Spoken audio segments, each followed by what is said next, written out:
first off, let me say, as a son of the Midwest, that Joe Biden's policies would devastate the economy of Midwest America.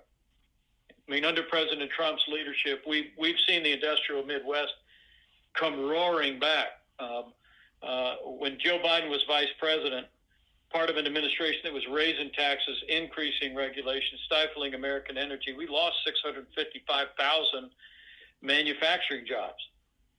And under President Donald Trump, we've actually added hundreds of thousands of manufacturing jobs, roughly 500,000 manufacturing jobs all across this country. I remember when President Obama in the summer of 2016 said at a town hall meeting, he said he didn't know how you were going to bring manufacturing jobs back. He said, what do you have, a magic wand? Well, we didn't need a magic wand. We just needed President Donald Trump in the White House, because the industrial Midwest has come roaring back. And Brooke, it's been a result of a combination of policies. And I'm speaking now as a vice president, but also as a former governor in the Midwest. I mean, when the president cut taxes for working families, we also cut taxes for businesses. That made more resources available. We rolled back regulations on businesses, so they were able to invest and free up capital that was otherwise being spent complying with a myriad amounts of federal red tape. We unleashed American energy and rolled back the cap and trade agenda imposed through regulation by the last administration, and we fought for the kind of free and fair trade encapsulated in the USMCA. And all of those factors have resulted in an economic renaissance across the Midwest. We're under Joe Biden's tenure as vice president, we lost more than 10,000 manufacturing plants in this country.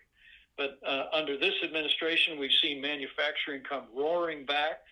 And maybe most importantly to the president, I mean, in the first 3 years of this administration, we saw wages rising all across the board, and they were rising most rapidly for hardworking blue-collar Americans. I mean, when the president said he was going to be a champion of the forgotten men and women of America, I know in his heart he was thinking about a lot of hardworking blue-collar Americans who'd been struggling with stagnant wages over the last 10 years, and those wages were rising. And now Joe Biden's policies of raising taxes on businesses by $2.1 trillion, of bringing back the failed cap and trade policies of the Green New Deal, all of the taxes and regulation would stifle American manufacturing, would stifle economic growth in the heartland. And it's just one more reason why we need 4 more years of President Donald Trump in the White House. Because under this president, it's not the Rust Belt anymore. We knocked the rust off the Rust Belt, but with Joe Biden in the White House, you would devastate the economic comeback across the heartland of this country, and we're not going to let that happen.